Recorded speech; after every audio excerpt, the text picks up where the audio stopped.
അസ്സലാമു അലൈക്കും വറഹ്മത്തുള്ളാഹി വബറകാതുഹു.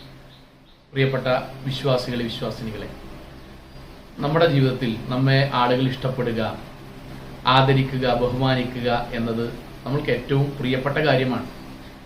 അത് ഏതെങ്കിലും മഹൽ വ്യക്തിത്വങ്ങളോ അറിയപ്പെടുന്ന ആളുകളോ ആണ് നമ്മെ ആദരിക്കുന്നതും ബഹുമാനിക്കുന്നതുമെങ്കിൽ അത് നമ്മുടെ ജീവിതത്തിൽ നിലവിലുള്ളതിനേക്കാൾ വലിയ സന്തോഷം നൽകുന്ന കാര്യവുമാണ്. എങ്കിൽ ഈ പ്രപഞ്ചത്തിന്റെ സ്രഷ്ടാവും പരിപാലകനുമായ മലിക്കുൽ ജബ്ബാറായ അള്ളാഹു വിശ്വാസികളായ എന്നെയും നിങ്ങളെയും വ്യക്തിപരമായി ആദരിക്കുകയും ബഹുമാനിക്കുകയും സ്നേഹിക്കുകയും ചെയ്യുക, നമ്മുടെ പേര് അവൻ മലക്കുകളോട് പറയുക എന്ന് പറയുന്നത്, അതും ഈ ദുനിയാവിൽ വെച്ച് തന്നെ പറയുക എന്നുള്ളത് എത്രമാത്രം സന്തോഷം നൽകുന്ന കാര്യമാണ്. യഥാർത്ഥത്തിൽ വിശ്വാസികളായ നമ്മളോട് അള്ളാഹു അത് ലഭിക്കുവാൻ വേണ്ടി പറഞ്ഞ വാക്ക് ഫദ്കുറൂനി അദ്കുറുക്കും. വിശ്വാസികളെ, നിങ്ങൾ എന്നെ സ്മരിക്കുവിൻ. എൻ്റെ ദിക്റുകൾ, എൻ്റെ വാക്കുകൾ, എൻ്റെ ഖുർആനുകൾ, എന്നെയുമായി ബന്ധപ്പെട്ട കാര്യങ്ങൾ നിങ്ങൾ സ്മരിക്കുവിൻ. അത് കുറുക്കും, എങ്കിൽ ഞാൻ നിങ്ങളെയും സ്മരിക്കാം. അള്ളാഹു നമ്മെയും സ്മരിക്കുന്നതാണ്. എന്നിട്ട് പ്രവാചകൻ തിരുമേനി സല്ലല്ലാഹു അലൈഹി വസല്ലമ ഖുദ്സിയായ ഒരു ഹദീസിലൂടെ അള്ളാഹു നേരിട്ട് പറഞ്ഞതായി നമ്മെ അറിയിക്കുന്നത് ഇപ്രകാരമാണ്: ഫഇൻ ദക്കറനി ഫീ നഫ്സിഹി ദക്കർതുഹു ഫീ നഫ്സി.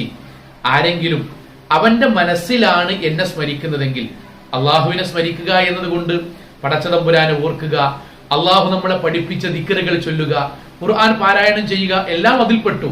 അങ്ങനെ ആരെങ്കിലും മനസ്സിലാണ് അള്ളാഹുവിനെ ദിക്റ് ചെല്ലുന്നതെങ്കിൽ ദക്കർതുഹു ഫീ നഫ്സി, അള്ളാഹുവും അവനെ മനസ്സിൽ ഓർക്കുകയും അള്ളാഹു അവനെ ആദരിക്കുകയും ചെയ്യുമെന്നാണ്. ഫഇൻ ദക്കറനി ഫീ മലഇൻ ദക്കർതുഹു ഫീ മലഇൻ ഖൈറും മിൻഹു. ആരെങ്കിലും ഒരു സദസ്സിൽ വെച്ചിട്ടാണ് എന്നെ സ്മരിക്കുന്നതെങ്കിൽ അതിനേക്കാളും ശ്രേഷ്ഠകരമായ സദസ്സിൽ വെച്ച്, മലക്കുകളുടെ സാന്നിധ്യത്തിൽ വെച്ച് ഞാൻ അവന്റെ പേര് പറഞ്ഞ് അവനെ ഇഷ്ടപ്പെടുന്നവനാണ് ഞാൻ എന്നറിയിക്കുകയും ചെയ്യുമെന്നാണ്. സഹോദരങ്ങളെ, അള്ളാഹു നമ്മെക്കുറിച്ച് ഓർക്കുക. മുഹമ്മദ് എന്ന് പറയുന്ന, ഫാത്തിമ എന്ന് പറയുന്ന നമ്മെക്കുറിച്ച് അള്ളാഹു ഓർക്കുക, നമ്മെ ഇഷ്ടമാണ് എന്ന് മലക്കുകളോട് പറയുക. അതിനേക്കാളും വലിയ സന്തോഷം ഈ ലോകത്ത് നമ്മൾക്ക് എന്താണുള്ളത്? സഹോദരങ്ങളെ, അതിനെന്താണ് നമ്മൾ ചെയ്യേണ്ടത്? നമ്മുടെ ജീവിതത്തിൽ അള്ളാഹുവും പ്രവാചകനും നമ്മൾക്ക് പഠിപ്പിച്ചു തന്ന ഏതാനും ചില ദിക്റുകൾ നമ്മുടെ ജീവിതത്തിൽ സ്ഥിരമാക്കിയാൽ മതി. അത് സ്വീകരിക്കുവാൻ വേണ്ടി അള്ളാഹുവിനോട് പ്രാർത്ഥിച്ചാലും മതി. ലോക്ക്ഡൌൺ സമയത്ത് നമ്മൾക്ക് കൂടുതൽ സമയം അതിനു വേണ്ടി ഉപയോഗിച്ചാലും മതി. നോക്കൂ നിങ്ങൾ, പ്രവാചകൻ തിരുമേനി സ്വല്ലല്ലാഹു അലൈഹി വസല്ലമ മക്കയിലേക്കുള്ള യാത്രാവേളയിൽ സഹാബാക്കളോട് പറഞ്ഞു: സബഖൽ മുഫരിദൂൻ, മുഫരിദുകളായ ആളുകൾ ഒരുപാട് വിജയിച്ചവരാണ്. എല്ലാവരിൽ നിന്നും മുഫരിദുകളായ ആളുകളാണ് അള്ളാഹുവിന്റെ പക്കൽ ഏറ്റവും ഉത്കൃഷ്ടരായ ആളുകൾ. സഹാബാക്കൾ ചോദിച്ചു: റസൂലുള്ളാഹ്, ആരാണ് മുഫരിദുകളായ ആളുകൾ? കാരണം എല്ലാവരെക്കാളും അള്ളാഹുവിന്റെ പക്കൽ ഉത്കൃഷ്ടരവരാണെങ്കിൽ, മുൻകടന്നവരവരാണെങ്കിൽ, സ്വർഗാവകാശികൾ അവരാണെങ്കിൽ, നരകമോചനം ലഭിച്ചവർ അവരാണെങ്കിൽ അവരുടെ കൂട്ടത്തിൽ ഞങ്ങളും പെടാൻ വേണ്ടിയാണ്. ആരാണവർ? പ്രവാചകന്റെ വാക്ക് അദ്ദാക്കിറൂന വദ്ദാക്കിറാ, അള്ളാഹുവിൽ ദിക്റ് ചെല്ലുന്ന വിശ്വാസികളും വിശ്വാസിനികളുമാണ്. സഹോദരങ്ങളെ, നമ്മൾക്കറിയാവുന്ന ഒന്ന് രണ്ട് ദിക്റുകൾ മാത്രം പറയാം. ഏറ്റവും പ്രധാനം ലാ ഇലാഹ ഇല്ലല്ലാ എന്ന വാക്ക് അറിയാത്ത ആരുമില്ലല്ലോ, അവൻ മുസ്ലിം അല്ലല്ലോ. പ്രവാചകന്റെ വാക്ക് അഫ്ളലു ദിക്രിൻ ബഅദൽ ഖുർആൻ, ഒരാൾ ഖുർആനിന് ശേഷം അയാളുടെ നാവ് കൊണ്ട് പറയുന്ന ഏറ്റവും ശ്രേഷ്ഠകരമായ വാക്കാണ് ലാ ഇലാഹ ഇല്ലല്ലാ എന്നുള്ളത്. സഹോദരങ്ങളെ, എത്ര സെക്കൻഡ് മതി ഒരു 10 തവണ ചെല്ലാൻ, ഒരു 100 തവണ ചെല്ലാൻ? നമ്മൾക്ക് ഏതാനും മിനിറ്റുകൾ മതി. ഖുർആനിന് ശേഷം നമ്മുടെ നാവിലൂടെ വരുന്ന ഏറ്റവും ഉത്കൃഷ്ടമായ ദിക്റാണ് ലാ ഇലാഹ ഇല്ലല്ലാ എന്നുള്ളത്.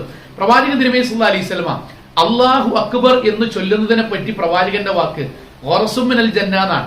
നമ്മൾ സ്വർഗത്തിന് വേണ്ടി സ്വർഗത്തിലേക്കായി നടുന്ന ഓരോ ചെടിത്തൈകളാണ്. അഥവാ നമ്മൾ സ്വർഗത്തിലേക്ക് എത്തിയാൽ അവിടെ നമ്മൾക്ക് വേണ്ടി അള്ളാഹു ഒരുക്കി വെക്കുന്ന വീടും ഭവനവും തോട്ടത്തിനും വേണ്ടി നമ്മൾ ഇവിടെ നിന്ന് നടുന്ന ഓരോ സുന്ദരമായ പുഷ്പങ്ങളും തൈകളുമാണ് നമ്മൾ ചൊല്ലുന്ന ഓരോ അല്ലാഹു അക്ബർ എന്നാണ്. ഓരോ തവണ നമ്മൾ അല്ലാഹു അക്ബർ എന്ന് പറയും തോറും നമ്മൾ സ്വർഗത്തിൽ ഓരോ തൈകൾ നട്ടുകൊണ്ടിരിക്കുകയാണ്. എത്ര പേർക്കറിയാം ഇത് ഇത്രമാത്രം ശ്രേഷ്ഠകരമായ പുണ്യകരമായ ദിക്റുകളാണ് എന്ന്? പ്രവാചകൻ തിരുമേനി സല്ലല്ലാഹു അലൈഹി വസല്ലമ സ്വർഗത്തിൽ അള്ളാഹു നൽകുന്ന ഏറ്റവും ഉത്കൃഷ്ടമായ പദവിയെ പറ്റി പറഞ്ഞത് കൻസുൻ എന്നാണ്, നിധി എന്നാണ്. എങ്കിൽ പ്രവാചകൻ തിരുമേനി സല്ലല്ലാഹു അലൈഹി വസല്ലം പറഞ്ഞു: ലാ ഹൗല വലാ ഖുവത ഇല്ലാ ബില്ലാഹ് എന്ന് ഒരാൾ മനസ്സറിഞ്ഞ് ആദർശത്തോടുകൂടി അത് ഉരുവിട്ടാൽ ആവർത്തിച്ചുരവിട്ടാൽ അത് കൻസും മിൻ കുനൂസിൽ ജന്ന, സ്വർഗത്തിൽ അയാൾക്ക് വേണ്ടി അള്ളാഹു തയ്യാറാക്കിയ നിധികളാണ്. ഓരോ ലാ ഹൗല വലാ ഖുവത ഇല്ലാ ബില്ലയും സ്വർഗത്തിൽ നമ്മൾക്ക് വേണ്ടി അള്ളാഹു തയ്യാറാക്കുന്ന നിധികളാണ്. എത്രമാത്രം ഉത്കൃഷ്ടമായ പദവിയാണ് എന്ന് ആലോചിച്ചു നോക്കൂ നിങ്ങൾ. പ്രവാചകൻ തിരുമേനി സല്ലല്ലാഹു അലൈഹി വസല്ലമ അതുപോലെ തന്നെ നമ്മൾക്ക് പഠിപ്പിച്ചു തന്നു. ഒരാൾ ലാ ഇലാഹ ഇല്ലല്ലാഹ് വഹദഹു ലാ ശരീക ല ലഹുൽ മുൽക്ക് വലഹുൽ ഹംദ് വഹുവ അലാ കുല്ലി ഷൈഇൻ ഖദീർ, ആരെങ്കിലും ഈ ഒരു ദിക്ർ തുടർച്ചയായി പടച്ചതമ്പുരാന്റെ മുന്നിൽ 100 തവണ ഒരു ദിവസം, രാവിലെയോ വൈകുന്നേരമോ, അല്ലെങ്കിൽ രാവിലെയും വൈകുന്നേരം എപ്പോഴാണോ ചെല്ലാൻ പറ്റുന്നത്, നമ്മൾ നിസ്കാരത്തിന് ശേഷം സാധാരണഗതിയിൽ 33 അവസാനം 34 കഴിഞ്ഞിട്ട് തികക്കാൻ വേണ്ടി 100ന് വേണ്ടി ചൊല്ലുന്ന ആ പ്രാർത്ഥന ഒരാൾ 100 തവണ ഒരു ദിവസം ചൊല്ലിയാൽ, പ്രവാചകന്റെ വാക്ക്, അയാൾ കാനത്ത് ലഹു ഈദുലുൻ അശരി ദിഖാബിൻ, 10 അടിമയെ മോചിപ്പിച്ച പ്രതിഫലം അയാൾക്ക് അള്ളാഹു നൽകും. എന്ത് വലിയ പുണ്യമാണത്.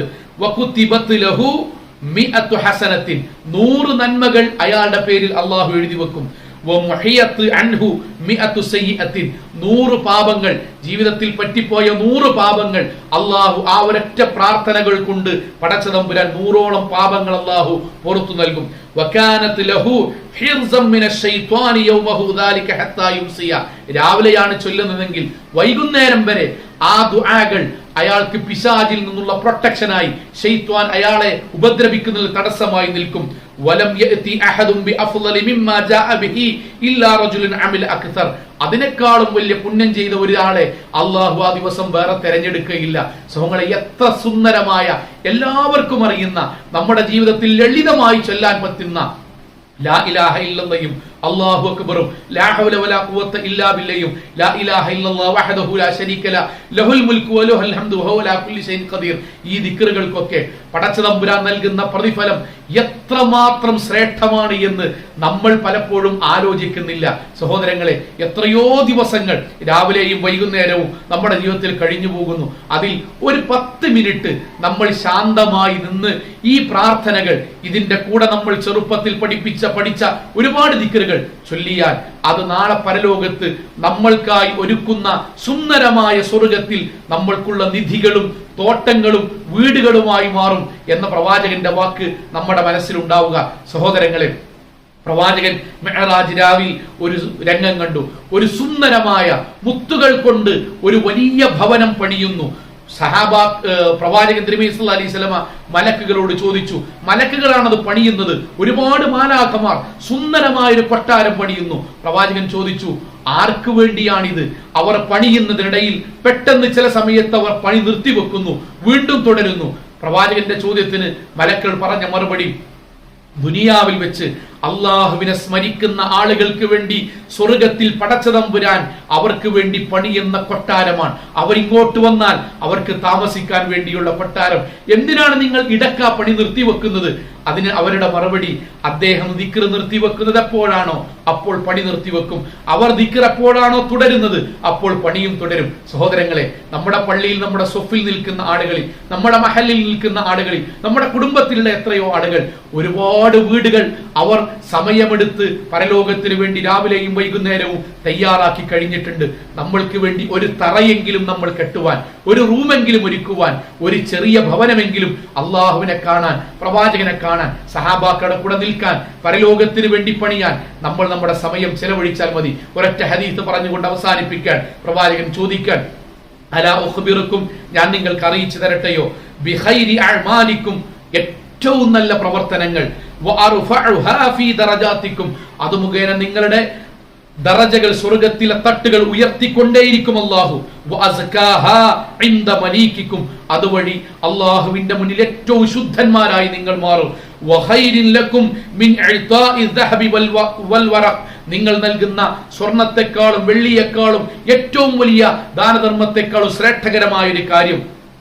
വഖൈരിൻ ലക്കും മിൻ അൻ തൽഖു അദുവക്കും വതദ്രിബു അഅനാഖഹും വയദ്രിബു അഅനാഖഹും, നിങ്ങൾ ശത്രുക്കൾക്ക് വേണ്ടി യുദ്ധം ചെയ്യുന്നതിനേക്കാൾ ശ്രേഷ്ഠകരമായ കാര്യം, ദറജ കൂടുന്ന, അള്ളാഹുവിന്റെ സ്നേഹം ലഭിക്കുന്ന, പടച്ചതമ്പുരാന്റെ ഇഷ്ടം ലഭിക്കുന്ന, ദാനധർമ്മത്തെക്കാൾ കൂടുതൽ പ്രതിഫലം നൽകുന്ന ജിഹാദിനേക്കാൾ ഒരു വേള പടച്ചതമ്പുരാൻ ശ്രേഷ്ഠകരമായി കരുതുന്ന ഒരു അമലിനെ പറ്റി ഞാൻ നിങ്ങൾക്ക് പറഞ്ഞു തരട്ടെയോ? സഹാബാക്കൾ ആവേശത്തിൽ ചോദിച്ചു, എന്താ റസൂലുള്ളാ അത്? പ്രവാചകന്റെ വാക്ക്, ദിക്റുല്ലാഹി തആല, അള്ളാഹുവിനെ ഒരു സമയം നമ്മൾ സമയം ചെലവഴിച്ച് അള്ളാഹുവിനെ സ്മരിക്കുക, ഈ ദിക്റുകൾ ചൊല്ലുക. ഒരൊറ്റ കാര്യം കൂടി, ആദർശം മനസ്സിലാക്കി അതനുസരിച്ച് ജീവിച്ച് അള്ളാഹുവിന്റെ ഗാംഭീര്യം ഉൾക്കൊണ്ടുകൊണ്ട് ചൊല്ലുന്ന ദിക്റുകളെ കുറിച്ചാണ് ഈ പറയുന്നത് മുഴുവൻ. അല്ലാതെ ആദർശമില്ലാതെ അള്ളാഹുവിൽ തെറ്റിപ്പോയി വെറും തസ്ബീഹ് മാലകൾ കൊണ്ട് ചൊല്ലുന്ന സാധാരണ ദിക്റുകളെ കുറിച്ചുള്ള കാര്യത്തെ പറ്റിയല്ല പറഞ്ഞത്. അള്ളാഹുവിനെ മാത്രം വിളിച്ച് പ്രാർത്ഥിച്ച് അള്ളാഹുവിനെ സൂക്ഷ്മതയോടുകൂടി ജീവിച്ച് അതോടൊപ്പം എനിക്ക് സ്വർഗം വേണം, അള്ളാഹുവിനെ കണ്ടുമുട്ടണം, അവിടെ എനിക്കൊരു ഭവനം വേണം, പ്രവാചകന്റെ കൂടെ എനിക്ക് താമസിക്കണം എന്ന ഉറച്ച ബോധ്യത്തിൽ ഞാൻ ചൊല്ലുന്ന ലാ ഇലാഹ ഇല്ലല്ലാഹും അല്ലാഹു അക്ബറും ലാ ഹൗല വലാ ഖുവത ഇല്ലാ ബില്ലാഹി ലാ ഇലാഹ ഇല്ലല്ലാഹു വഹ്ദഹു ലാ ശരീക ലഹുൽ മുൽക്ക് വലഹുൽ ഹംദ് വഹുവ അലാ കുല്ലി ഷൈഇൻ ഖദീർ തുടങ്ങിയ നമ്മൾ പഠിച്ച ഒരുപാട് പ്രാർത്ഥനകൾ, സുബ്ഹാനല്ലാഹ്, അൽഹംദുലില്ലാഹ്, ലാ ഇലാഹ ഇല്ലല്ലാഹ്, സുബ്ഹാനല്ലാഹി ബിഹംദിഹി, സുബ്ഹാനല്ലാഹിൽ അലീം തുടങ്ങിയ ദിക്റുകൾ നമ്മൾ ഒരു ദിവസം 10 മിനിറ്റെങ്കിലും സമയം ചെലവഴിച്ച് നമ്മൾക്ക് ചൊല്ലിയാൽ ലഭിക്കുന്നത് സ്വർഗത്തിന്റെ നിധിയാണ്, അഫ്ളലു കലാമാണ്, സ്വർഗത്തിന് വേണ്ടി നമ്മൾ ഉണ്ടാക്കുന്ന വീടാണ്, സ്വർഗത്തിൽ നമ്മൾ നട്ടുവളർത്തുന്ന ചെടികളാണ്, അള്ളാഹുവിന് ഏറ്റവും പ്രിയപ്പെട്ട പ്രവർത്തനമാണ്. അള്ളാഹു സ്വീകരിക്കുമാറാകട്ടെ. അസ്സലാമു അലൈക്കും വറഹ്മത്തുള്ളാഹി വബറകാതുഹു.